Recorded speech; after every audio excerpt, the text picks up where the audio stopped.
어제 저녁 윤석열 대통령의 신년 대담이 있었죠. 여러 가지 안건이 있었지만 단연 화제는 디올 파우치입니다. 디올백 아니고 300만 원 상당의 명품 파우치입니다.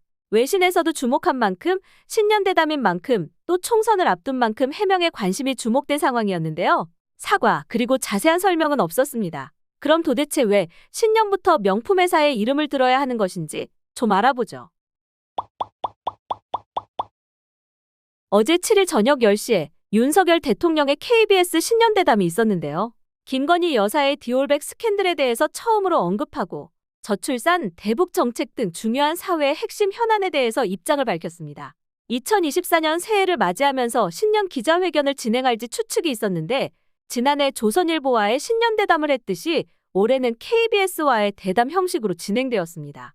윤 대통령은 2022년 8월 17일 취임 100일을 기념한 이후로 별도의 기자회견을 진행한 적이 없습니다. 마찬가지로 꼭 하겠다고 하던 도어 스태핑, 출근길 약식 회견도 같은 해 11월 이후 중단됐죠. 94분간 방영된 대담에서 여러 현안 과제보다 모두의 관심이 집중된 사안은 단연 디올백이었는데요. 사실 이 사건은 작년 11월 27일 인터넷 언론 서울의 소리가 자사 유튜브 채널을 통해서 밝힌 영상에서부터 출발합니다. 해당 영상에서는 영부인이 최재형 목사로부터 300만 원 상당의 디올 명품백을 받는 정황이 담겼죠. 현재 이 사안에 대해서 검찰 조사가 진행 중입니다만 지금껏 2달 동안 대통령도 영부인도 입장을 밝히지 않았습니다. 그래서 관심이 집중되었던 것인데요. 윤 대통령은 이번 대담에서 최 목사가 아내 아버지와 동양이고 친분을 이야기하러 왔다면서 대통령이나 부인이나 어느 누구한테도 박절하게 대하긴 참 어렵다고 했습니다. 매정하게 끊지 못한 것이 문제라고 하며 아쉽다고 덧붙였죠. 또한 이 사건은 정치 공작이고 앞으로는 이런 일이 생기지 않게 조금 더 분명하게 선을 그어 처신하겠다고 했습니다. 그럼 팩트를 딱 3가지로 정리해 보겠습니다. 첫째, 정치 공작인가? 공작의 사전적 정의는 어떤 목적을 위해 미리 일을 꾸미는 것인데요. 이런 맥락에서 보면 정치 공작은 맞습니다. 서울의 소리에서 공개한 영상은 사실 몰래카메라입니다. 최 목사가 시계에 카메라를 숨겨서 촬영했기 때문에 함정 취재였던 것이죠. 사실 이 사건은 법적으로 보면 불법 촬영으로 해당 촬영본 자체가 법적 효력이 없습니다. 하지만 이를 서울의 소리에서는 유튜브로 방영했고 이슈화한 것입니다. 팩트만 보면 디올백이든 파우치든 받은 것은 사실입니다. 박정하게 대하지 못했더라도 받지 말았어야 한다는 것이죠. 둘째, 왜 김 여사는 법적 책임을 받지 않는가? 사실 김 여사의 금품 수수 의혹은 현재 조사가 진행 중인 것은 맞습니다.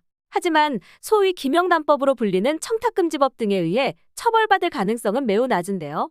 그 이유는 공직자 본인이 아닌 배우자이기 때문입니다. 배우자의 경우 공직자의 직무와 관련이 있는 경우에만 해당하며 만에 하나 직무 관련성이 인정된다고 하더라도 배우자 자체에 대한 처벌 규정이 없기 때문입니다. 대신 그 공직자, 이 사건에선 윤 대통령이 처벌받을 수 있는데요. 금품 수수 상황을 인지했는지 또 신고했는지 여부 등 따져봐야 할 게 많습니다. 그럼 형법으로 가볼까요? 뇌물죄가 있는데요. 형법인 만큼 직무 관련성과 대가성이 매우 명확해야 합니다. 따라서 처벌 가능성이 매우 낮죠.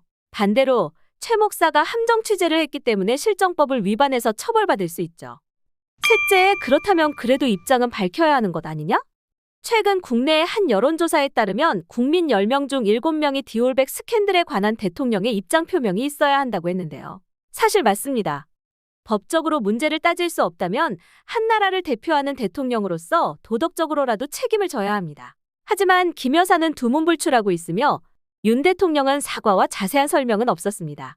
그래도 신년대담에서 언급을 하긴 했지만 2달간 한마디도 없었다는 공백이 메워지지는 않은 것 같습니다. 여러분은 어떻게 생각하시나요? 신년부터 사실 정말 어이없는 논란인데요. 총선을 앞둔 만큼 각 정당의 정치 공세가 매우 강력합니다. 무엇보다 가장 중요한 것은 새해 복 많이 받으세요. 지금까지 이슈깨비였습니다. 감사합니다.